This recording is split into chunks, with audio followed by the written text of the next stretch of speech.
ಹಾಗೂ ಶಿಕ್ಷಣ ಮೀಸಲಾತಿ ಇವಿಲ್ಲ ಅಂದರೆ ಯಾರು ಒಂದು ಮೇಲ್ಸ್ತರಕ್ಕೆ ಬರಲಿಕ್ಕೆ ಸಾಧ್ಯನೇ ಇಲ್ಲ. ಈ ಮೀಸಲಾತಿ ಅನ್ನೋದನ್ನು 1918ನೇ ಇಸ್ವಿನಲ್ಲಿ ಮೈಸೂರು ಮಹಾರಾಜರು ಮಿಲ್ಲರ್ ಕಮಿಟಿ ಅಂತ ಒಂದು ಕಮಿಟಿನ ಕಾನ್ಸ್ಟಿಟ್ಯೂಟ್ ಮಾಡಿ, ಆ ಮಿಲ್ಲರ್ ಕಮಿಟಿ ಮುಖಾಂತರ 75% ಬ್ಯಾಕ್ವರ್ಡ್ ಕ್ಲಾಸಸ್ಗೆ ಮೀಸಲಾತಿಯನ್ನು ತಂದಿದ್ರು ಮೈಸೂರು ಮಹಾರಾಜರು. ಆ ಮೀಸಲಾತಿ ಇವತ್ತು ಬಂದಿರೋದಲ್ಲ, ಇದು 1918ರಲ್ಲೇ ಬಂದಿದೆ. ನಾವು ಸ್ವತಂತ್ರ ಆದಮೇಲೆ 1947 ಆದಮೇಲೆ 1950ರಲ್ಲಿ ಶೆಡ್ಯೂಲ್ ಅಂದ್ರೆ ಏನು?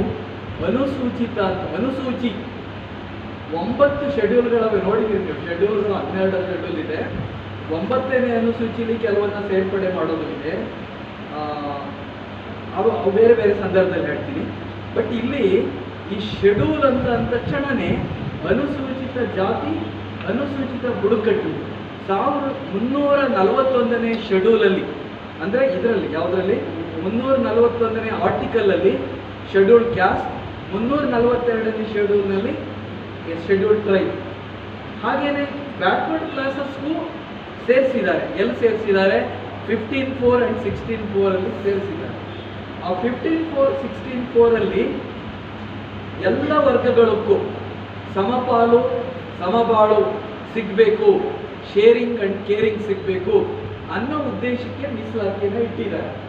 1977ರಲ್ಲಿ ಒಂದು ಬ್ಯಾಕ್ವರ್ಡ್ ಕ್ಲಾಸಸ್ಗೆ ಒಂದು ಮೀಸಲಾತಿ ಬಂತು. ನಿಮಗೆಲ್ಲ ಗೊತ್ತಿದೆ. ಬ್ಯಾಕ್ವರ್ಡ್ ಕ್ಲಾಸಸ್ ಅಂದ ತಕ್ಷಣನೇ ಕುರುಬ, ಕುಂಬಾರ, ವಿಶ್ವಕರ್ಮ, ಒಕ್ಕಲಿಗ, ಗಾಣಿಗ, ಈಡಿಗ, ಅಗಸ, ಒಟ್ಟು 845 ಕ್ಯಾಸ್ಟ್ಗಳು, 1-2 ಅಲ್ಲ, 845 ಜಾತಿ ಉಪಜಾತಿಗಳು ಬ್ಯಾಕ್ವರ್ಡ್ ಕ್ಲಾಸಲ್ಲಿ ಸೇರಿವೆ. ಯಾರಾದರೂ ನನಗೆ ಬರಲ್ಲ ಇದು ಅಂತ ಹೇಳಂಗಿಲ್ಲ, ಎಲ್ಲರಿಗೂ ಬರುತ್ತೆ. 50% ಮೀಸಲಾತಿ ಏನು ಇಂದಿರಾ ಸಾನಿ ಕೇಸಲ್ಲಿ 50 ಮೀರಬಾರ್ದು ಅಂತ ಇದೆ. 50, ಬ್ಯಾಕ್ವರ್ಡ್ ಕ್ಲಾಸ್ 32, SC ST 18, ಇಷ್ಟು ಕೂಡಿದ್ರೆ 50. ಜನರಲ್ 50 ಇದೆಯಲ್ಲ, ಎಲ್ಲ ಕ್ಯಾಸ್ಟ್ಗಳಿಗೂ ಮೀಸಲಾತಿ ಇದೆ. 100ಕ್ಕೆ 100 ಭಾಗನೂ ಮೀಸಲಾತಿ ಒಳಗೆ ಬರ್ತಾರೆ. ಶಿಕ್ಷಣ ಆಗಲಿ, ಉದ್ಯೋಗ ಆಗಲಿ, ಮತ್ತೊಂದಾಗಲಿ, ಸೌಲಭ್ಯಗಳಾಗಲಿ, ಬಜೆಟ್ರಿ ಪ್ರಾವಿಷನ್ ಆಗಲಿ, ವಿಧಾನಮಂಡಲದಲ್ಲಿ ಏನು ಅವರು ಘೋಷಣೆ ಮಾಡ್ತಾರೆ ಅವಾಗಲಿ, ಕಾರ್ಯಕ್ರಮಗಳ ರೂಪಿಸೋದಾಗಲಿ, ವಾಕ್ಯಗಳನ್ನು ಹೇಳೋದಾಗಲಿ, ಇವೆಲ್ಲ ಮೀಸಲಾತಿ ಒಳಗಡೆನೆ ಬರ್ತವೆ. ಈ ಮೀಸಲಾತಿ 1950ರಲ್ಲಿ ಶೆಡ್ಯೂಲ್ಗಳು ಬಂದಾಗ ಓನ್ಲಿ SC ಆ್ಯಂಡ್ ST 2 ಶೆಡ್ಯೂಲಲ್ಲಿ ಬರೋದು. ಆ ಶೆಡ್ಯೂಲಲ್ಲಿ ಬಂದಾಗ ಈಗ ಇದುವರೆಗೆ ಶೆಡ್ಯೂಲ್ ಕಾಸ್ಟಲ್ಲಿ 101 ಜಾತಿಗಳಿದೆ. 101 ಜಾತಿಗಳಿದೆ. ಅದರಲ್ಲಿ ನಿಮಗೆಲ್ಲ ಗೊತ್ತಿದೆ, ಶೆಡ್ಯೂಲ್ ಅಂದರೆ ಕರ್ನಾಟಕ ಏನಿದೆ, ಆದಿ ಕರ್ನಾಟಕ, ಆದಿ ದ್ರಾವಿಡ, ಮತ್ತು ಬೇರೆ ಬೇರೆ ಇರ್ಬೋದು, ಪರಮ, ಪರಚ, ಹೀಗೆ ಗುಂಪುಗಳನ್ನು ಮಾಡಿದ್ದಾರೆ. ಅದನ್ನು ಸದಾಶಿವ ಆಯೋಗದಲ್ಲಿ ಒಳ ಮೀಸಲಾತಿ ಅಂತ ಮಾಡಿ ಈಗ ಒಳ ಮೀಸಲಾತಿಯನ್ನು ಸಹ ಜಾರಿ ಮಾಡಿದ್ದಾರೆ ಸರ್ಕಾರದವರು. ಇದು ಏನು 15% ಇದೆ, ಅದರಲ್ಲಿ 6% ಒಂದು ಎಡಗೈ, 6% ಒಂದು ಬಲಗೈ, ಇತರೆಯರು ಬಾಕಿ ಇದನ್ನ ಹಂಚ್ಕೋಬೇಕು ಅಂದರೆ 15%, 3%. ಹೀಗೆ ಒಳ ಮೀಸಲಾತಿಯನ್ನು ಸಹ ಈಗ ಆಲ್ರೆಡಿ ಕರ್ನಾಟಕದಲ್ಲಿ ಜಾರಿ ಮಾಡಿದ್ದಾರೆ. ಆ ಜಾರಿ ಮಾಡಿ SC STಗೆ 15, SC 15, ST 3, 18 plus backward classes 32%. Backward class ಅಂದ ತಕ್ಷಣ ನಾನು ನಿಮ್ಗೆ ಹೇಳಿದೆ, ಬ್ಯಾಕ್ವರ್ಡ್ ಕ್ಲಾಸಲ್ಲಿ category 1, 2A, 2B, 3A, 3B ಅಂತ ಹೀಗೆ ಬರುತ್ತೆ. ನೋಡಿ, ಇದು ಒಂದು ಗೌರ್ಮೆಂಟ್ ಆರ್ಡರ್. ಈ ಗೌರ್ಮೆಂಟ್ ಆರ್ಡರಲ್ಲಿ ಯಾವ್ಯಾವ ಕ್ಯಾಸ್ಟಲ್ಲಿ ಬರ್ತಾರೆ, ಇದು ಕ್ರೀಮಿ ಲೇಯರ್. ಇದು ನಿಮಗೆಲ್ಲ ಕ್ರೀಮಿ ಲೇಯರ್ ಅಂತ ನಾವು ಕೆನೆ ಪದಾರ ಅಂತ ಕನ್ನಡದಲ್ಲಿ ಕರಿತೀವಿ. ಇಲ್ಲಿ ನೋಡಿ, ಪ್ರೆಸಿಡೆಂಟ್ ಆಫ್ ಇಂಡಿಯಾ ಅವ್ರಿಗೆ ಮೀಸಲಾತಿ ಇಲ್ಲ, ವೈಸ್ ಪ್ರೆಸಿಡೆಂಟ್ ಇಲ್ಲ, ಮತ್ತೆ ಗವರ್ನರ್ ರಾಜ್ಯದಲ್ಲಿರ್ತಕ್ಕಂಥ ಗವರ್ನರ್ಗಿಲ್ಲ, ಸ್ಪೀಕರು ಲೋಕಸಭೆ ರಾಜ್ಯಸಭೆ ಅವ್ರ ಮಕ್ಕಳಿಗಿಲ್ಲ, ಜಡ್ಜಸ್ ಮಕ್ಕಳು ಸುಪ್ರೀಂ ಕೋರ್ಟ್ ಇರ್ಬೋದು ಸ್ಟೇಟ್ ಇರ್ಬೋದು ಅವರಿಗಿಲ್ಲ, ಅಟಾರ್ನಿ ಜನರಲ್ ಅವ್ರ ಮಕ್ಕಳಿಗಿಲ್ಲ, ಅಡ್ವೊಕೇಟ್ಸ್ ಜನರಲ್ ಅವ್ರ ಮಕ್ಕಳಿಗೂ ಇಲ್ಲ, ಚೀಫ್ ಎಲೆಕ್ಷನ್ ಕಮಿಷನ್ ಅವರ ಇದಕ್ಕೂ ಇಲ್ಲ, member of the legislature MLA ಮಕ್ಕಳಿಗೂ ಮೀಸಲಾತಿ ಇಲ್ಲ, ವೈದ್ಯರ ಮಕ್ಕಳಿಗೂ ಇಲ್ಲ. ಒಂದು ಕೆನೆ ಪದರ ಅಂತ ಏನಿದೆ ಅದಕ್ಕೆ ಮೀಸಲಾತಿಗೆ 8,000 ರೂಪಾಯಿಗಳ ಆದಾಯ ಮಿತಿಯನ್ನು ಇಟ್ಟಿದ್ದಾರೆ. ವಾರ್ಷಿಕ ವಾರ್ಷಿಕ 8,000 ರೂಪಾಯಿಗಳ ಆದಾಯವನ್ನು ದಾಟಿದ್ರೆ ಅವರು ಕ್ರೀಮಿ ಲೇಯರಲ್ಲಿ ಬರೋದ್ರಿಂದ, ಕೆನೆ ಪದರದಲ್ಲಿ ಬರೋದ್ರಿಂದ ಅವರ ಮಕ್ಕಳಿಗೆ ಮೀಸಲಾತಿಯ ಸೌಲಭ್ಯಗಳಿಲ್ಲ. ಅವರು ಜನರಲ್ ಕಂಟೆಸ್ಟ್ ಮಾಡಬೇಕು ಅಂತ ಇದೆ. ಈ ಮೀಸಲಾತಿಯನ್ನ ಬ್ಯಾಕ್ವರ್ಡ್ ಕ್ಲಾಸಸ್ಗೆ 1975ರಲ್ಲಿ LG ಹಾವನೂರ್ ಅವರ ಕಮಿಟಿಯನ್ನ ಕರ್ನಾಟಕ ಸರ್ಕಾರ ಕಾನ್ಸ್ಟಿಟ್ಯೂಟ್ ಮಾಡಿತು. ಆವಾಗ ದೇವರಾಜ ಅರಸು ಅವರು, ನಾವು ಏನು ದೇವರಾಜ ಅರಸರವನ್ನ ಸಾಮಾಜಿಕ ನ್ಯಾಯದ ಹರಿಕಾರ ಅಂತ ನಾವೇನು ಕರಿತೀವಿ, social justice, backward class champion backward classes ಅಂತ ನಾವೇನು ಕರಿತೀವಿ, ಅವರು 1972ರಿಂದ ಮುಖ್ಯಮಂತ್ರಿಯಾಗಿ 1980 ತನಕ ಅವರು ಮುಖ್ಯಮಂತ್ರಿ ಆಗಿದ್ರು. ಅವರು 6/6/1982ರಲ್ಲಿ ನಿಧನ ಹೊಂದ್ತಾರೆ ದೇವರಾಜ ಅರಸು. ಅವರು 1915 ಆಗಸ್ಟ್ 20ನೇ ತಾರೀಕು ಹುಟ್ಟುತ್ತಾರೆ. ಅವರು 8 ವರ್ಷಗಳು ಸುದೀರ್ಘವಾಗಿ ಮುಖ್ಯಮಂತ್ರಿಯಾಗಿ 125 ಜಾತಿಗಳ, ಹಿಂದುಳಿದ ವರ್ಗಗಳ ಜಾತಿಗಳ ಶಾಸಕರನ್ನ ವಿಧಾನಸಭೆಗೆ ಪ್ರವೇಶ ಮಾಡ್ತಾರೆ. ದೇವರಾಜ ಅರಸು ಮಾಡಿಸ್ತಾರೆ. ದೇವರಾಜ ಅರಸು ಹತ್ರ ಒಬ್ರು ಹೋಗ್ತಾರೆ, ಸರ್ ನಾನು ಡಾಕ್ಟರ್ ಸರ್ ಹರಿಹರದವರು ನಾಗಪ್ಪ ಸರ್, ನನ್ಗೊಂದು ಟ್ರಾನ್ಸ್ಫರ್ ಬೇಕು ಅಂತ ಹೋಗ್ತಾರೆ. ಮೇಲಿಂದ ಕೆಳಗೆ ನೋಡ್ತಾರೆ ದೇವರಾಜ ಅರಸು, ರಾಜಕೀಯಕ್ಕೆ ಬಿಟ್ಟಿದ್ದಾರೆ ಅಂದ್ಬಿಟ್ಟು, ನಿಂಗೆ ಟ್ರಾನ್ಸ್ಫರ್ ಬೇಡ, ಟಿಕೆಟ್ ಕೊಡ್ತೀನಿ MLA ಆಗ್ಬಾ ಅಂತ ಹೇಳಿ ಟಿಕೆಟ್ ಕೊಟ್ಟು ಗೆಲ್ಲಿಸ್ಕೋತಾರೆ. ಅಂದರೆ ಆವಾಗ ಅವ್ರ ಮಾತುಗಳು ಎಷ್ಟು ನಡೀತಿತ್ತು, ಆವಾಗ ಅವರು ಇಂದಿರಾ ಗಾಂಧಿ ಅವ್ರ ಜೊತೆ ಎಷ್ಟು ಅನೋನ್ಯ ಸಂಬಂಧ ಇತ್ತು. ಅಲ್ಲಿ ಟಿಕೆಟ್ ಕೊಟ್ಟವರೆಲ್ಲ ಗೆದ್ಬಿಡೋರು. ನಿಮಗೆ ಟಿಕೆಟ್ ಕೊಟ್ಟು ನೀವು MLA, ನೀವು ಟಿಕೆಟ್ ಕೊಟ್ಟು ನೀವು MP ಅಂತ ಪರ್ವಕಾಲ ಅದು. ಆವಾಗ 1975ರಲ್ಲಿ ಹಾವನೂರ್ ಅವರ ಕಮಿಟಿಯನ್ನು ಕಾನ್ಸ್ಟಿಟ್ಯೂಟ್ ಮಾಡ್ತಾರೆ ಸರ್ಕಾರದವರು. ಹಾವನೂರ್ ಅವರು ಇಡೀ ರಾಜ್ಯಾದ್ಯಂತ ಪ್ರವಾಸ ಮಾಡಿ ಸಾಮಾಜಿಕ, ಆರ್ಥಿಕ, ಶೈಕ್ಷಣಿಕ ಎಲ್ಲ ಹಿನ್ನೆಲೆಗಳನ್ನು ಅರ್ಥ ಮಾಡಿಕೊಂಡು ಯಾರು ಬ್ಯಾಕ್ವರ್ಡಲ್ಲಿದ್ದಾರೆ, ಬ್ಯಾಕ್ವರ್ಡ್ನೆಸ್ ಏನಿದೆ ಹಳ್ಳಿಗಳಲ್ಲಿ, ಸಮಗ್ರ ಹಳ್ಳಿಗಳಿಗೂ ಸುತ್ತಿ SSLC ಓದಿರೋರು ಎಷ್ಟು ಹುಡುಗರಿದ್ದಾರೆ, PUC ಮಾಡಿರೋರು ಎಷ್ಟಿದ್ದಾರೆ, ಡಿಗ್ರಿ ಮಾಡಿರೋರು ಎಷ್ಟಿದ್ದಾರೆ, ಯಾವ್ಯಾವ ಜನಾಂಗದಲ್ಲಿ ಕೆಲಸದಲ್ಲಿದ್ದಾರೆ, ಯಾರಿಗೆ ಕೆಲಸ ಸಿಕ್ಕಿಲ್ಲ, ಯಾರು ರಾಜಕೀಯ ಪವರ್ ಬಂದಿಲ್ಲ, ಇದೆಲ್ಲ ಅಧ್ಯಯನ ಮಾಡಿ 2 ದೊಡ್ಡ ವಾಲ್ಯೂಮ್ಗಳನ್ನು ರೆಡಿ ಮಾಡಿ ಹಾವನೂರ್ ಅವರು ಸರ್ಕಾರಕ್ಕೆ ಹಾವನೂರ್ ರಿಪೋರ್ಟ್ ಅಂತ ಕೊಡ್ತಾರೆ. Havanur report is A Bible of backward classes. Bible of backward classes ಅಂದರೆ ಪ್ರಪಂಚದ ಬೇರೆ ಬೇರೆ ರಾಷ್ಟ್ರಗಳು ಸಹ ಬಂದು ಈ ಹಾವನೂರ್ ವರದಿಯನ್ನು ಅಧ್ಯಯನ ಮಾಡಿ ಅವರ ರಾಷ್ಟ್ರಗಳಲ್ಲೂ ಬ್ಯಾಕ್ವರ್ಡ್ ಕ್ಲಾಸಸ್ ರಿಪೋರ್ಟ್ಗಳನ್ನು ತಂದು ಸವಲತ್ತುಗಳನ್ನು ಕೊಟ್ಟಿರ್ತಕ್ಕಂಥ ನಿದರ್ಶನಗಳಿವೆ. ಆಸ್ಟ್ರೇಲಿಯಾಕ್ಕೆ ನಮ್ಮ ಏನು ಹಾವನೂರ್ ಅವರು ಸಂವಿಧಾನ ರಚನೆ ಮಾಡಲಿಕ್ಕೆ ಇಲ್ಲಿಂದ ಅವರಿಗೆ ಡೆಪ್ಯೂಟ್ ಮಾಡಿದ್ರು. ಹಾವನೂರ್ ಅಂದರೆ ನೀವೆಲ್ಲ ನೋಡಿದ್ದೀರಿ, ಒಳ್ಳೆ ಲಾಯರ್, ದಪ್ಪ ಮೀಸೆಗಳು, ಭಾರಿ ಖಡಕ್ ಮನುಷ್ಯ. ಅವರು ಮೊನ್ನೆ ಮಾರ್ಚ್ 25ನೇ ತಾರೀಕಿಗೆ 100 ವರ್ಷಗಳಾಗ್ತದೆ. 100 years ಅವರು ಬರ್ತಿದ್ರು. 100 ವರ್ಷಗಳಾದಮೇಲೆ ಸರ್ಕಾರದವರೇ ರಾಜ್ಯಾದ್ಯಂತ ಒಂದು ಅವರ ಜನ್ಮ ದಿನಾಚರಣೆ ಇರ್ಬೋದು, ಪುಣ್ಯ ಸ್ಮರಣೆಗಳಿರ್ಬೋದು ಮಾಡ್ಬೋದಾಗಿತ್ತು. ಯಾಕೆ ಅಂದರೆ ಇಡೀ ಕರ್ನಾಟಕದಲ್ಲಿ ಎಷ್ಟು ಜನ ಈಗ ಜಡ್ಜಸ್ಗಳಿದ್ದಾರೆ, ಎಷ್ಟು ಜನ ಆಫೀಸರ್ಗಳಿದ್ದಾರೆ, ಎಷ್ಟು ಜನ ಸಿಬ್ಬಂದಿಗಳಿದ್ದಾರೆ, 6 ಲಕ್ಷ ಸರ್ಕಾರಿ ನೌಕರಿದ್ದಾರೆ. ಅವರೆಲ್ಲ ಬ್ಯಾಕ್ವರ್ಡ್ ಕ್ಲಾಸಸ್ ರಿಪೋರ್ಟ್ ಮೇಲೇ ಅವರು ಉದ್ಯೋಗ ಪಡ್ಕೊಂಡಿರೋದು. SC ST ಬ್ಯಾಕ್ವರ್ಡ್ ಕ್ಲಾಸಸ್ ಇಲ್ಲ ಅಂದಿದ್ರೆ ಯಾರು ಸಹ ಸರ್ಕಾರಿ ಕೆಲಸಕ್ಕೆ ಸಿಗಬೇಕಾದ್ರೆ ಭಾರಿ ಕಷ್ಟ ಆಗ್ತಿತ್ತು. ಈ ಮೀಸಲಾತಿಯನ್ನು ನಾವು ಪಡ್ಕೋಬೇಕಾದ್ರೆ ಆಡಳಿತ ಸುಧಾರಣಾ ಇಲಾಖೆ DPR ಅಂತ ಒಂದು ವಿಧಾನಸೌಧದಲ್ಲಿದೆ. ಆ ವಿಧಾನಸೌಧದಲ್ಲಿ ರೋಸ್ಟರ್ ಸಿಸ್ಟಮ್ ಅಂತ ಮಾಡ್ತಾರೆ. 1 to 100 ಸೈಕಲ್ ಆರ್ಡರ್ ಅಂತ ರೋಸ್ಟರ್ ಸಿಸ್ಟಮ್ ಇದೆ. ಆ ರೋಸ್ಟರ್ ಸಿಸ್ಟಮ್ ಅಲ್ಲಿ ನಂಬರ್ 1 ಪಾಯಿಂಟಲ್ಲಿ ಯಾರು ಬರಬೇಕು, 2ನಲ್ಲಿ ಯಾರು ಬರಬೇಕು, 3ನಲ್ಲಿ ಯಾರು ಬರಬೇಕು, 4 ಯಾರು ಬರಬೇಕು, ಹೀಗೆಲ್ಲ ಮಾಡ್ತಾ ಪ್ರತಿ 10 ಪಾಯಿಂಟಲ್ಲಿ ಒಬ್ಬ ಎಕ್ಸ್ ಸರ್ವಿಸ್ ಮ್ಯಾನ್, ಪ್ರತಿ 20 ಪಾಯಿಂಟ್ಗಳಲ್ಲಿ ಒಬ್ಬ ಅಂಗವಿಕಲ, ಪ್ರತಿ 19 ಪಾಯಿಂಟ್ಗಳಲ್ಲಿ ಒಬ್ಬ ಯೋಜನೆಯಿಂದ ನಿರಾಶ್ರಿತರಾದವರು, ಯಾರು ಸರ್ಕಾರಿ ಕಾರ್ಯಕ್ಕೆ ಭೂಮಿಯನ್ನು ಕಳ್ಕೊತಾರೆ, ಫ್ಯಾಕ್ಟ್ರಿಗಿರ್ಬೋದು, ಕಾಲುವೆಗಿರ್ಬೋದು, ಸ್ಕೂಲ್ ಕಾಲೇಜ್ ಕಟ್ಟಕ್ಕಿರ್ಬೋದು, ಸರ್ಕಾರಿ ಕಚೇರಿಗಿರ್ಬೋದು, ಅಂಥ ಒಂದು ಅವರಿಗೂ ಸಹ, ಮತ್ತು ಪ್ರತಿ 3 ಜನಕ್ಕೆ ಒಂದು ಮಹಿಳಾ ಮೀಸಲಾತಿ, ಪ್ರತಿ 3 ಜನಕ್ಕೊಂದು ಗ್ರಾಮೀಣ ಮೀಸಲಾತಿ. ಬಂಗಾರಪ್ಪನವರು ಅವರು ಸಹ 2ನೇ ಸೋಷಿಯಲ್ ಜಸ್ಟಿಸ್, ಏನು ಅವರು ಸಹ ಚಾಂಪಿಯನ್ ಆಫ್ ಬ್ಯಾಕ್ವರ್ಡ್ ಕ್ಲಾಸ್.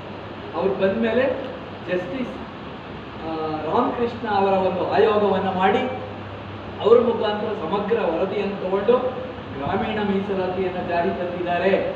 ಯಾರು 1ನೇ ಕ್ಲಾಸಿಂದ 10ನೇ ತರಗತಿಯವರೆಗೆ ಗ್ರಾಮೀಣ ಪ್ರದೇಶದಲ್ಲಿ ವ್ಯಾಸಂಗ ಮಾಡ್ತಾರೆ ಅವರಿಗೆ ಒಂದು ಮೀಸಲಾತಿ ಸಿಗುತ್ತೆ. ಒಂದು ರೂರಲ್ ಕೋಟಾ, 3 ಜನ ಹೆಣ್ಮಕ್ಳು ಇದ್ರೆ ಅವ್ರಿಗೆ ಕಡ್ಡಾಯವಾಗಿ ಒಂದು ಮೀಸಲಾತಿ, ಅಂದರೆ 33%. 100 ಜನ ರಿಕ್ರೂಟ್ ಮಾಡಿದಾಗ ಅವರು 33 ಜನ ಮಹಿಳೆಯರಿಗೆ ಮೀಸಲಾತಿ ಸಿಗುತ್ತೆ. ಈಗ ಏನು ರಾಜಕೀಯ ಮೀಸಲಾತಿದು ಡೆಲ್ಲಿನಲ್ಲಿ ಲೋಕಸಭೆಯಲ್ಲಿ ನಡೀತಾ ಇದೆ, ಅವ್ರಿಗೂ ಮೀಸಲಾತಿ ಕೊಡಬೇಕು.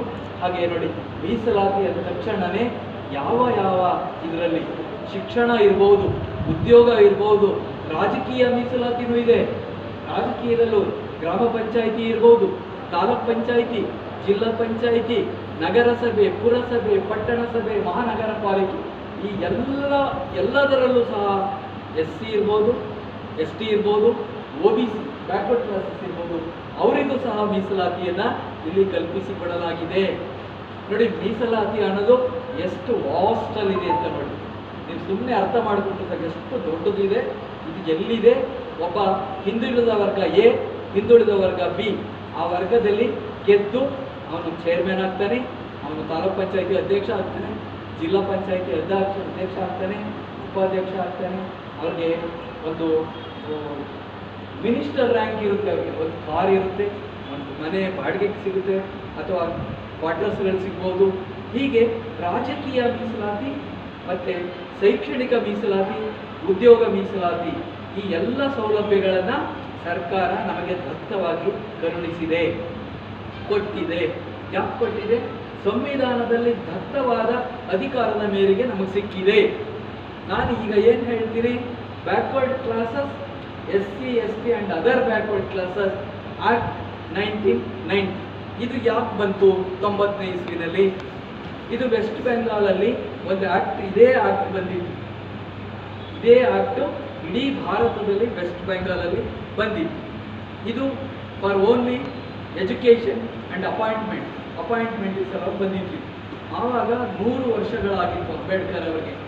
ಆ 100 ವರ್ಷದ ನೆನಪಿಗೆ ಅವರಲ್ಲಿ ಮಾಡಿದ್ರು. ನಮ್ಮ ಕರ್ನಾಟಕ ಸರ್ಕಾರದವರು ಸಹ ಆ ಆ್ಯಕ್ಟನ್ನು ತಂದು ನಮ್ಮ ರಾಜ್ಯದಲ್ಲೂ ಒಂದು ಆ್ಯಕ್ಟ್ ಬರಲಿ ಅಂತ ಮಾಡಿದ್ದಾರೆ. ಈ ಆ್ಯಕ್ಟ್ ಪ್ರಕಾರ ಈ ಆ್ಯಕ್ಟ್ ಏನು ಹೇಳುತ್ತೆ? ಈ ಆ್ಯಕ್ಟು ಒಂದು 13 ಸೆಕ್ಷನ್ ಇದೆ ಅಷ್ಟೇ. ಆ ಸೆಕ್ಷನಲ್ಲಿ ಏನು ಹೇಳುತ್ತೆ? ಈಗ ನಾನು ಅಂದರೆ ಒಬ್ಬ ಹುಡುಗ, ಅವನು MBBS ಓದೋನು, ಇಂಜಿನಿಯರಿಂಗ್ ಓದೋನು, ಪ್ರೊಫೆಷನಲ್ ಕೋರ್ಸ್ ಓದೋನು, ನರ್ಸಿಂಗ್ ಇರ್ಬೋದು, B.Ed ಇರ್ಬೋದು, D.Ed ಇರ್ಬೋದು. ಯಾರು ಪ್ರೊಫೆಷನಲ್ ಕೋರ್ಸ್ ವೃತ್ತಿಪರ ಶಿಕ್ಷಣಕ್ಕೆ ಕಾಲಿಡ್ತಾರೆ ಆ ಹುಡುಗರು ಫಸ್ಟ್ ತಹಸೀಲ್ದಾರ್ ಹತ್ರ ಒಂದು ಕ್ಯಾಸ್ಟ್ ಸರ್ಟಿಫಿಕೇಟ್ ತಗೊಳ್ತಾರೆ. ಒಂದು ಕ್ಯಾಸ್ಟ್ ಸರ್ಟಿಫಿಕೇಟ್ ತಗೊಂಡ್ರೆ ಅದರ ಮೇಲೆ ಅವರಿಗೆ ಮೀಸಲಾತಿ ಪ್ರಕಾರ ಕೌನ್ಸಿಲಿಂಗ್ ಮಾಡಿ ಇಂತಿಂಥ ಕಾಲೇಜಲ್ಲಿ ನಿನಗೆ ಸೀಟ್ ಕೊಟ್ಟಿದ್ದೀವಿ, ನೀವು ಹೋಗಿ ಅಲ್ಲಿ ಜಾಯಿನ್ ಆಗುವಂತ ಒಂದು ಆರ್ಡರ್ ಕೊಟ್ಬಿಡ್ತಾರೆ. ಅದೇ ರೀತಿ ಒಂದು ರಿಕ್ರೂಟ್ಮೆಂಟ್, ಒಂದು ರಿಕ್ರೂಟ್ಮೆಂಟ್ಗೆ SC, ST ಬ್ಯಾಕ್ವರ್ಡ್ ಕ್ಲಾಸ್ನವರು ಒಂದು ನೋಟಿಫಿಕೇಶನ್ ಬರುತ್ತೆ. ಆವಾಗ ಅರ್ಜಿ ಹಾಕ್ತಾರೆ ಆನ್ಲೈನಲ್ಲಿ. ಅರ್ಜಿ ಸ್ಕ್ರೂಟ್ನಿ ಆಗುತ್ತೆ, ಡಾಕ್ಯುಮೆಂಟ್ ವೆರಿಫಿಕೇಶನ್ ಆಗುತ್ತೆ, ಕ್ಯಾಸ್ಟ್ ಸರ್ಟಿಫಿಕೇಟ್ ನೋಡ್ತಾರೆ, ಆದಾಯ ಮಿತಿನೂ ನೋಡ್ತಾರೆ. ಆದಾಯ ಇಲ್ಲ ಅಂದರೆ ಹೆಚ್ಚಿನ ಅಂಕ ಯಾರು ಪಡೆದಿರ್ತಾರೆ ಅವರೆಲ್ಲ ಜನರಲ್ ಹೋಗ್ತಾರೆ. GM ಅಂತ. GM ಅಂದರೆ ಜನರಲ್ ಮೆರಿಟ್. ಜನರಲ್ ಮೆರಿಟ್ ಅಂದರೆ ಜಾತಿ ಅಲ್ಲ, merit is the criteria. Even Lingayat also come to the general merit. Even Vokkaliga come to the general merit. Ediga, Kuruba, Kumbara, SC ಯಾರಾದರೂ ಜನರಲ್ ಮೆರಿಟ್ ಹೋಗ್ಬೋದು. ಅದು ಮೀಸಲು 50 ಜನರಲ್ ಮೆರಿಟಲ್ಲಿ ಇರುತ್ತೆ. ಉಳಿಕೆನ ನಾವು ಆರ್ಡರ್ ಆಗಿ ಅವರಿಗೆ ಇಷ್ಟಿಷ್ಟು ಪರ್ಸೆಂಟ್, ಅವರಿಗೆ category 1, 2A, 2B, 3A, 3B ಹೀಗೆ ಹಂಚಿಕೆ ಆಗುತ್ತೆ. ಆಮೇಲೆ SC ಅವ್ರಿಗೆ 15, ST 3 ಹೀಗೆ ಹಂಚ್ತಾರೆ. ಅವನ ಕ್ಯಾಸ್ಟ್ ಸರ್ಟಿಫಿಕೇಟಲ್ಲಿ ಅವನಿಗೆ ಆಯ್ಕೆ ಆಗ್ಬಿಡ್ತದೆ. Notification, final notification issued by the recruitment authority. Appointing authority ಏನು ಮಾಡ್ತಾನೆ, ರಿಕ್ರೂಟ್ಮೆಂಟ್ ಅಥಾರಿಟಿ ಅಂದ ತಕ್ಷಣವೇ KPSC is the recruitment authority, Karnataka education examination authority KEA it is a recruitment authority. Police ಡಿಪಾರ್ಟ್ಮೆಂಟಲ್ಲಿ CIDನಲ್ಲಿ ಒಂದು ಸ್ಟೇಟ್ ಲೆವೆಲ್ ಒಂದು ಇದಿದೆ, ಅವರು ರಿಕ್ರೂಟ್ಮೆಂಟ್ ಅಥಾರಿಟಿ. ಎಜುಕೇಷನ್ ಡಿಪಾರ್ಟ್ಮೆಂಟಲ್ಲಿ ಸೆಲ್ ಇದೆ ಆಯ್ಕೆ ಮಾಡೋಕ್ಕೆ, ಅದು ಒಂದು ರಿಕ್ರೂಟ್ಮೆಂಟ್ ಅಥಾರಿಟಿ. ಯಾರು ಮೀಸಲಾತಿಯಲ್ಲಿ ಆಯ್ಕೆಯಾಗಿದ್ದಾರೆ, ಕ್ಯಾಟಗರಿ 1 ಇರ್ಬೋದು, 2A ಇರ್ಬೋದು, 2B ಇರ್ಬೋದು, 3A ಇರ್ಬೋದು, 3B ಇರ್ಬೋದು, SC ಅವರು ಇರ್ಬೋದು, ST ಇರ್ಬೋದು, whether the certificate issued by the tahsildar is valid or not, ಅದನ್ನು ಕೌಂಟರ್ ಚೆಕ್ ಮಾಡಿ ಸಿಂಧುತ್ವ ಪ್ರಮಾಣ ಪತ್ರ ಅಂತ ತಗೋಬೇಕು. ನಾವು ಕೆಲಸಕ್ಕೆ ಹೋಗ್ಬೇಕಾದ್ರೆ before issuing the appointment order one validity certificate should be issued by the competent authority, that is the deputy commissioner of the district. So deputy commissioner of the district is the chairman of the committee. Karnataka ಸರ್ಕಾರ 4 ಜನ ಸದಸ್ಯರನ್ನು ಕೂಡಿದ ಒಂದು ಜಿಲ್ಲಾ ಜಾತಿ ಆದಾಯ ಪರಿಶೀಲನಾ ಸಮಿತಿ ಅಂತ ಮಾಡಿದೆ. ಜಿಲ್ಲಾ ಜಾತಿ ಆದಾಯ ಪರಿಶೀಲನಾ ಸಮಿತಿ ಅದು ಏನು ಮಾಡುತ್ತೆ, ಯಾರು ಆಯ್ಕೆ ಆಗ್ತಾರೆ, ಆಯ್ಕೆ ಆದ ತಕ್ಷಣವೇ ಅದು ಆಯ್ಕೆ ಸಮಿತಿ ಡಿಸ್ಟ್ರಿಕ್ಟ್ಗೆ ಹೋಗುತ್ತೆ. ಕಾರವಾರ ಆದರೆ ಕಾರವಾರಕ್ಕೆ ಹೋಗುತ್ತೆ, ಮೈಸೂರು ಆದರೆ ಮೈಸೂರು, ಮಂಡ್ಯ ಆದರೆ ಮಂಡ್ಯ, ರಾಯಚೂರು, ಬೀದರ್ ಹೀಗೆ ಡಿಸ್ಟ್ರಿಕ್ಟ್ಗೆ ಹೋಗ್ಬಿಡ್ತಾರೆ. ಆ ಡಿಸ್ಟ್ರಿಕ್ಟಲ್ಲಿ ಯಾರು ಆಯ್ಕೆ ಆಗ್ತಾರೆ, ಆವಾಗ ಅವ್ರು ಏನು ಮಾಡ್ತಾರೆ, ಅವರು ಕಮಿಟಿನಲ್ಲಿ 4 ಜನ ಇರ್ತಾರೆ. Deputy commissioner is the chairman of the committee, Deputy Secretary Jilla Panchayat is a member, Tahsildar or Assistant Commissioner is the member, and backward class officer is the committee member. Backward class officer only backward classes ಆಯಿತು. ಆದರೆ social welfare deputy director is the committee member, ಮೈನಾರಿಟಿಗೆ minority ಒಂದು member, STಗೆ ST director member ಅಲ್ಲಿ ಜಿಲ್ಲೆಗಳಲ್ಲಿ. ಅವರೆಲ್ಲ ಸಮಗ್ರ ತನಿಖೆ ಮಾಡ್ತಾರೆ. ಇನ್ಸ್ಪೆಕ್ಟರ್ ಕಳಿಸಿ ಹಳ್ಳಿಗೆ ಇವ್ರಿಗೆ ಎಷ್ಟು ಭೂಮಿ ಇದೆ, ಇವರು ಆದಾಯ ಸರ್ಟಿಫಿಕೇಟ್ ತಗೊಳ್ಳುವಾಗ ಇಶ್ಯೂ ಡೇಟಿಂದ 1 ಇಯರ್ ಹಿಂದೆ 12 ತಿಂಗಳು ಕ್ಯಾಲ್ಕುಲೇಟ್ ಮಾಡಿ 8 lakh ಮಿತಿ ವಿಧಾನ ಇಲ್ವಾ. ಬಟ್ SC STಗೆ ಆ್ಯಂಡ್ ಕ್ಯಾಟಗರಿ 1ಗೆ no income limit. Income limit ಇಲ್ಲ ಅಂದರೆ ಅವ್ರನ್ನ ಯಾಕ್ರಿ ವೆರಿಫೈ ಮಾಡ್ತೀರಾ ಅಂದರೆ, ಅವರು ಸುಳ್ಳು ಜಾತಿ ಪ್ರಮಾಣ ಪತ್ರ ತಗೊಂಡಿದ್ರೆ ಅಲ್ಲೇ ಸಿಕ್ಕಾಕೊಂಡ್ಬಿಡ್ತಾರೆ. ಈಗ ಫಾರ್ ಎಕ್ಸಾಂಪಲ್ ಬಂಗಾರಪೇಟೆಗೆ ಹೋಗಿ ಎಲ್ಲ ಕ್ರಿಶ್ಚಿಯನ್ಸು ಕನ್ವರ್ಟ್ ಆಗವೆ. ಅವನು ಜಾನ್ ಅಂತ ಜೋಸೆಫ್ ಅಂತ ಇಟ್ಕೊಂಡಿರ್ತಾನೆ. Till today he is getting SC certificate. ನಾನು SC ಇಂದ ಬಂದಿದ್ದೀನಿ. No, SC converted to Christianity, he will become a category 1. ಯಾರು ಚೆಕ್ ಮಾಡೋಲ್ಲ. ಈ ಜಿಲ್ಲಾ ಜಾತಿ ಆದಾಯ ಪರಿಶೀಲನಾ ಸಮಿತಿ ಅದು ತನಿಖೆ ಮಾಡಿ, ಸಮಗ್ರ ತನಿಖೆ ಮಾಡಿ ಕಮಿಟಿ ಮುಂದೆ ಬಂದು ಆ ಕಮಿಟಿ ಒಂದು ನಡವಳಿಯನ್ನು ಪಾಸ್ ಮಾಡ್ತದೆ. Proceedings of the caste and income committee ಅಂತ ಹೇಳಿ ಎಲ್ಲ ಅದನ್ನು ಪ್ರಿಯಾಂಬಲ್ ಹಾಕಿ ಆದೇಶ ಹಾಕಿ, ವ್ಯಾಲಿಡ್ ಇದ್ದರೆ ಸಿಂಧುತ್ವ ಪ್ರಮಾಣ ಪತ್ರ ನೀಡಲು ಆದೇಶಿಸಿದೆ ಅಂತ ಕೊಡ್ತಾರೆ. ರಿಜೆಕ್ಟ್ ಆಗಿದ್ದರೆ ಅಸಿಂಧುಗೊಳಿಸಿದೆ ಅಥವಾ ಸಿಂಧುತ್ವ ಪ್ರಮಾಣ ಪತ್ರ ನೀಡಲು ಬರುವುದಿಲ್ಲ, ವಜಾಗೊಳಿಸಿದೆ ಅಂತ ಹೇಳ್ತಾರೆ. ಸೊ ವಜಾಗೊಳಿಸಿದ ಮೇಲೆ ಕ್ಯಾಸ್ಟ್ ಸರ್ಟಿಫಿಕೇಟನ್ನು ವಜಾಗೊಳಿಸಿದ್ರೆ ಇನ್ಕಮ್ ಸರ್ಟಿಫಿಕೇಟು ವಜಾಗೊಳಿಸಿದ್ರೆ, ಆದಾಯ ಜಾಸ್ತಿ ಆಗಿದೆ ಅಂತ ಸಿಂಧುತ್ವ ಕೊಡದೆ ಹೋದರೆ ಸೆಲೆಕ್ಟ್ ಆಗಿದ್ರು, ಈವನ್ ಸಿವಿಲ್ ಜಡ್ಜ್ ಸೆಲೆಕ್ಟ್ ಆಗಿದ್ರು ಅಪಾಯಿಂಟ್ಮೆಂಟ್ ಆರ್ಡರ್ ಇಶ್ಯೂ ಆಗಲ್ಲ. ಈವನ್ ಡಿಸ್ಟ್ರಿಕ್ಟ್ ಜಡ್ಜ್ಗೆ ಮೀಸಲಾತಿ ಒಳಗೆ ಆಯ್ಕೆಯಾಗಿದ್ರು ಅವ್ರಿಗೆ ಸಿಗಲ್ಲ, ಸಬ್ ಇನ್ಸ್ಪೆಕ್ಟರ್ ಆಗಿದ್ರು ಸಿಗಲ್ಲ. Category 2A 2B 3A 3B ಅವ್ರು ಯಾವ ಥರ ಎಲ್ಲ ಆಗಿದ್ರು ಅವರಿಗೆ ಸಿಂಧುತ್ವ ಪ್ರಮಾಣ ಪತ್ರ ಇಲ್ಲ ಅಂದರೆ ಅಪಾಯಿಂಟ್ಮೆಂಟ್ ಸಿಗಲ್ಲ. ಸೊ ಅಪಾಯಿಂಟ್ಮೆಂಟ್ ಸಿಗಲ್ಲ, ಅರ್ಜಿ ಹಾಕಿದ್ದಾನೆ, ಇಂಟರ್ವಲ್ ಸೆಲೆಕ್ಟ್ ಆಗಿದ್ದಾನೆ, ಎಷ್ಟೋ ಲಕ್ಷ ಖರ್ಚು ಮಾಡಿದ್ದಾನೆ, KPSCಲಿ 40 ಲಕ್ಷ ಖರ್ಚು ಮಾಡೋನೆ, 50 ಲಕ್ಷ ಖರ್ಚು ಮಾಡೋನೆ, ಸಿಂಧುತ್ವ ಹೋಗ್ಬಿಡ್ತಲ್ಲಪ್ಪ, ಅಪಾಯಿಂಟ್ಮೆಂಟ್ ಹೇಗೆ? ಅದಕ್ಕೆ ಒಂದು ರಾಜ್ಯ ಮಟ್ಟದಲ್ಲಿ ಒಂದು ಅಪ್ಲೇಟೆಡ್ ಅಥಾರಿಟಿ, ಮೇಲ್ಮನವಿ ಪ್ರಾಧಿಕಾರ ಅಂತ ಇದೆ. ಅಪ್ಲೇಟೆಡ್ ಅಥಾರಿಟಿ ಬೆಂಗಳೂರಿನಲ್ಲಿ ಬ್ಯಾಕ್ವರ್ಡ್ ಕ್ಲಾಸ್ನವ್ರಿಗೆ backward class commissioner is the income and caste appellate authority. ಮೈನಾರಿಟಿಗೆ minority director is the authority. S C ಅವ್ರಿಗೆ commissioner of social welfare is the appellate authority.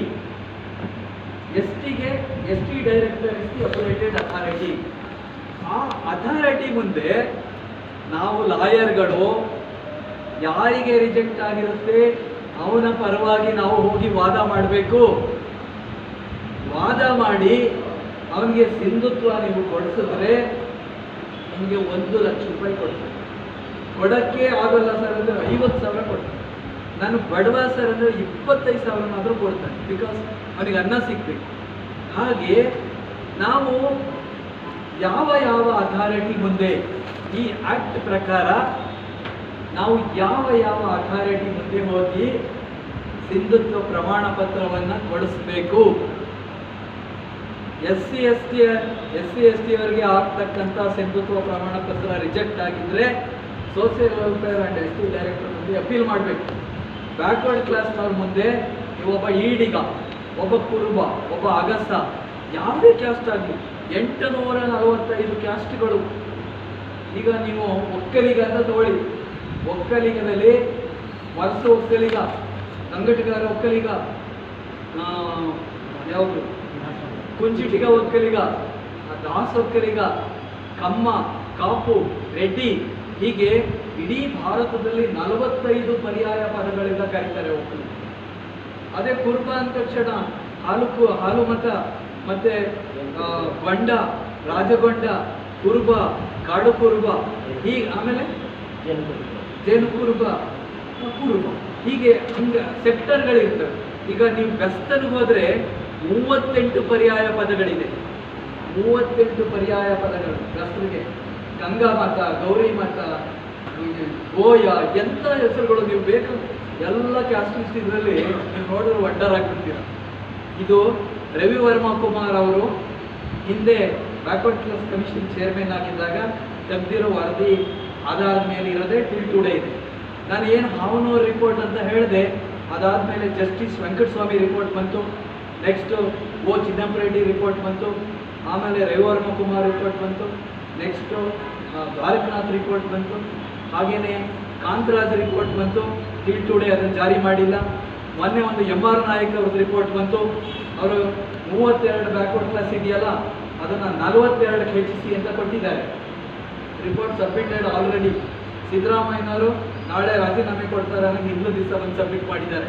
ಈ ಎಲ್ಲ ಸಮಗ್ರ ರಿಪೋರ್ಟ್ಗಳು ನಮಗೆ ಯಾಕೆ ಬೇಕು ಅಂದರೆ, ಈ ಇಡೀ ಕರ್ನಾಟಕ ರಾಜ್ಯದಲ್ಲಿ 7 ಕೋಟಿ ಜನ ಇದ್ದೀವಿ, 233 ತಾಲೂಕುಗಳಿದೆ, 6,000 ಗ್ರಾಮ ಪಂಚಾಯಿತಿಗಳಿದೆ, 29,000 ಹಳ್ಳಿಗಳಿದೆ, 6 ಲಕ್ಷ ಸರ್ಕಾರಿ ನೌಕರರಿದ್ದಾರೆ. ಅದಲ್ಲದೆ 4 ಲಕ್ಷ ನಿಗಮ ಮಂಡಳಿಗಳು, ಬೋರ್ಡ್ಗಳು, ಫೆಡರೇಷನ್ಗಳು, ಕಾರ್ಪೊರೇಷನ್ಗಳು ಎಂಪ್ಲಾಯಿಗಳಿದ್ದಾರೆ. ಈವನ್ ಈ act government as well as ಅಂಡರ್ಟೇಕಿಂಗೂ ಬರ್ತದೆ. KPTCಯಲ್ಲಿ ಇರ್ಬೋದು, ಪವರ್ ಕಾರ್ಪೊರೇಷನ್ ಇರ್ಬೋದು, KSRTC ಇರ್ಬೋದು, ಎಲ್ಲ ನಿಗಮ ಮಂಡಳಿಗಳಿಗೂ ಇದು ಅನ್ವಯಿಸ್ತದೆ ಈ ಆಕ್ಟು. ಅಂದರೆ ನಿಮಗೆ ಎಷ್ಟು ಕೇಸ್ ಬರ್ಬೋದು ಲೆಕ್ಕ ಹಾಕೊಳ್ಳಿ. ಈಗ 56,000 ಹುದ್ದೆಗಳನ್ನು ತುಂಬಲಿಕ್ಕೆ ಸರ್ಕಾರ ಫೈನಾನ್ಸ್ ಡಿಪಾರ್ಟ್ಮೆಂಟ್ ಅನುಮೋದನೆ ಕೊಟ್ಟಿದೆ. 56,000ದಲ್ಲಿ ಒಂದು 5,000-6,000ನಾದರೂ ರಿಜೆಕ್ಟ್ ಮಾಡ್ತಾರೆ. ನಮ್ಮ ಲಾಯರ್ಗಳಿಗೆ 5,000-6,000 ಕೇಸ್ಗಳು ಸಿಗ್ತವೆ. ನಾನು ಯಾಕೆ ಇದು ನಿಮ್ಮನ್ನ ಮೋಟಿವೇಟ್ ಮಾಡ್ತಾ ಇದ್ದೀನಿ ಅಂದರೆ, ನಾನು ಇದರಿಂದ ಆಲ್ರೆಡಿ ಫಲಾನುಭವಿ. ನೋಡಿ, ಇಲ್ಲಿ ನಾನು ಅಪ್ಲೇಟೆಡ್ ಅಥಾರಿಟಿ ಮುಂದೆ ಹಾಕಿದ್ದೀನಿ. Before the appellate authority, income and caste verification commission and commissioner of backward class Bangalore, appeal number 33 BCD number ಎಲ್ಲ ಇದೆ ಇದಕ್ಕೆ. ಸೊ ಇದು ಒಂದು ಭಾರತಿ ಅಂತ, ಅವರು ಚಿತ್ರದುರ್ಗದ ಮೆಡಿಕಲ್ ಕಾಲೇಜಲ್ಲಿ ಅಸೋಸಿಯೇಟ್ ಪ್ರೊಫೆಸರ್ ಆಗಿದ್ದಾರೆ. ಅವ್ರ ಗಂಡ ಹೆಂಡತಿರು ಇಬ್ಬರು ಕೆಲಸದಲ್ಲಿದ್ದಾರೆ. ಅವ್ರ ಇನ್ಕಮ್ ಎಕ್ಸೀಡ್ ಆಗುತ್ತೆ, ಆದರೂ ಸಹ ತಗೊಳ್ಳಂಗಿಲ್ಲ. ಅವ್ರ ಫಾದರ್ ತಗೋಬೇಕು. ಸುಪ್ರೀಂ ಕೋರ್ಟ್ ಜಡ್ಜ್ಮೆಂಟ್ ಇದೆ. ಹೈಕೋರ್ಟಲ್ಲಿ ಯೋಗೇಶ್ವರಿ ಕೇಸ್ ಇದೆ. ಸುರೇಂದ್ರನಾಥ್ ಕೇಸ್ ಸುಪ್ರೀಂ ಕೋರ್ಟಿಗಲ್ಲಿದೆ. ಅವೆಲ್ಲ ಸೈಟೇಷನ್ ಹಾಕಿದ್ದೀನಿ. ಅದಲ್ಲದೆ ನನ್ನದೇ ಸೈಟೇಷನ್ನು, ಒಂದು ಶ್ರೀದೇವಿ ಕೇಸ್ ಹಾಕಿದ್ದೀನಿ, ಬಸವರೆಡ್ಡಿ ಕೇಸ್ ಹಾಕಿದ್ದೀನಿ. ಹೀಗೆ ನನ್ನ ಸೈಟೇಷನ್ಗಳೇ ನೋಡಿ. ನನಗೆ ಸಿದ್ಧತ್ವ ಚೈತ್ರ ಅವರು ಸಬ್ ಇನ್ಸ್ಪೆಕ್ಟರ್ ಎಕ್ಸೈಸ್ ಡಿಪಾರ್ಟ್ಮೆಂಟ್ನವರು, ಅಸಿಸ್ಟೆಂಟ್ ಕಮರ್ಷಿಯಲ್ ಕೋರ್ಟ್ ACTOಗಳು, ಸುಮಾರು ಕೇಸಸ್ಸಲ್ಲಿ ನಾನು ಒಂದು 12-15 ಕೇಸಸ್ ಗೆದ್ದಿದ್ದೀನಿ. Same apply. ಎಸ್. ನಾನು ಇಲ್ಲಿ ಎಲ್ಲ ಸೈಟೇಷನ್ಸ್ಗಳು ಹಾಕಿದ್ದೀನಿ. ಇದು ಸುಮಾರು ನಾನೇ ಫೈಲ್ ಮಾಡಿರೋದು ಅಪಲೇಟೆಡ್ ಅಥಾರಿಟಿ ಮುಂದೆ 123 ಪೇಜ್ ಇದೆ. ಸುಪ್ರೀಂ ಕೋರ್ಟ್ ಜಡ್ಜ್ಮೆಂಟ್ ಇದೆ. ಹಾಂ ಸರ್, ಅದಕ್ಕೆ ತಂದಿದ್ದೀನಿ. ಒಂದು ಸ್ಟೇಟ್ ಅವೇ ಇಲ್ಲೆಲ್ಲ ಯಾಕೆ ರಿಜೆಕ್ಟ್ ಆಯಿತು, ಎಲ್ಲ ಒಂದು ಪಟ್ಟಿನಲ್ಲಿ, ಸರ್ಕಾರದ ಬ್ಯಾಕ್ವರ್ಡ್ ಕ್ಲಾಸ್ ಪಟ್ಟಿ ಒಳಗೆ ಯಾವ ವರ್ಗದಲ್ಲಿ, ಯಾವ ಕ್ರಮ ಸಂಖ್ಯೆಯಲ್ಲಿ ನಾನು ಈ ಕ್ಯಾಸ್ಟ್ ಇದ್ದೀನಿ ಅಂತ ಹೇಳ್ಕೊಳ್ಳಿಕ್ಕೆ ಗುರ್ತಾಕಿ ಅನುಬಂಧ ಅನೇಕ ಸರಿ ಏನಲ್ಲಿ ಇಂಥದ್ರಲ್ಲಿದೆ, ನೀವು ಅದು ವಾದ ಮಾಡುವಾಗ ಈ ಥರ ನಿಮಗೆ ಪಕ್ಕ ಈ ತಹಸೀಲ್ದಾರ್ ಇಶ್ಯೂ ಮಾಡಿದ್ದಾರೆ. Page number 8, A number 1, annexure 1 ನೋಡಿ ಇದೆ. ಅವನು ಕೊಟ್ಟಿದ್ದಾನೆ ತಹಸೀಲ್ದಾರ್, ಆದಾಯ ಮಿತಿ ಒಳಗೆ ಇದೆ. ಹೀಗೆ ಅವನು ಕೊಟ್ಟ ಮೇಲೆ ಜಾಸ್ತಿ ಹೆಂಗಾಗ್ತದೆ, ಎಂಪ್ಲಾಯೀಸ್ ಆದರೆ ಜಾಸ್ತಿ ಆಗ್ತದೆ ನಿಜ. ಆದರೆ ಅಗ್ರಿಕಲ್ಚರ್ ಇನ್ಕಮನ್ನು ತಗೊಳ್ಳಂಗಿಲ್ಲ. ಅಗ್ರಿಕಲ್ಚರ್ ಇನ್ಕಮನ್ನು ಆದಾಯಕ್ಕೆ ತಗೊಳ್ಳೋ ಹಾಗಿಲ್ಲ.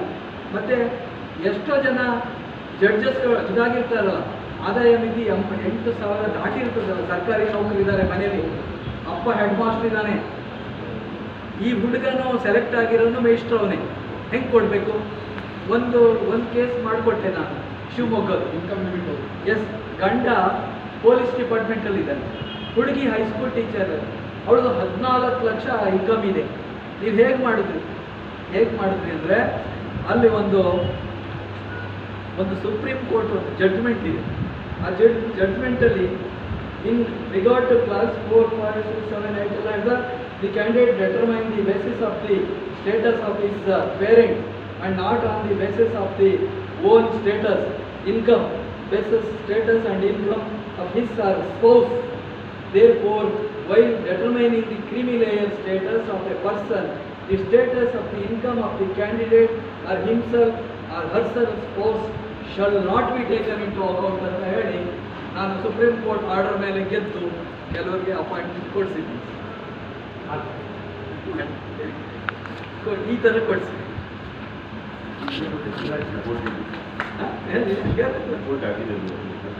ಅದೇ